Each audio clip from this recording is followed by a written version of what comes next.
যাত্রাবাড়ি মাতোয়াল থানার উদ্যোগে মাহে রমজানকে স্বাগত জানিয়ে আমরা মিছিল করলাম।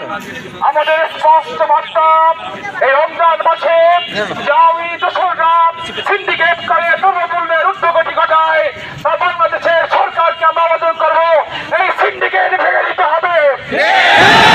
আমরা দেখতে পাচ্ছি রমজানকে সামনে রেখে অরাজকতা তৈরি করার জন্য আওয়ামী ফ্যাসিস্ট এবং তাদের দোসররা বাংলাদেশের সরকারকে অস্থির করে বাংলাদেশকে একটি অস্থির রাষ্ট্রে পরিণত করার ষড়যন্ত্রে লিপ্ত হয়েছে।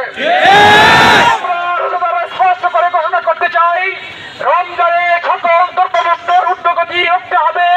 সরকারের কাছে আবেদন জানাই, অশ্লীলতা বেহাফেরা রুখতে হবে। সরকারের কাছে আবেদন জানাই এবং দিনের বেলায় হোটেল রেস্তোরাঁ বন্ধ করতে হবে, এটা আমরা সরকারের কাছে আবেদন জানাই।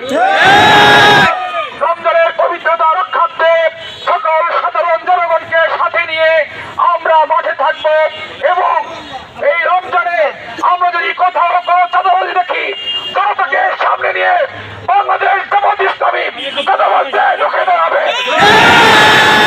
এ পর্যায়ে আমাদের রমজানকে স্বাগত জানিয়ে বাংলাদেশ জামাত ইসলামী মাতোয়াল যাত্রাবাড়ি মাতোয়াল থানার উদ্যোগে এই রমজানের এই স্বাগত মিছিল এখানে সমাপ্ত করছি। আসসালামু আলাইকুম ওয়া রাহমাতুল্লাহি ওয়া বারাকাতুহু।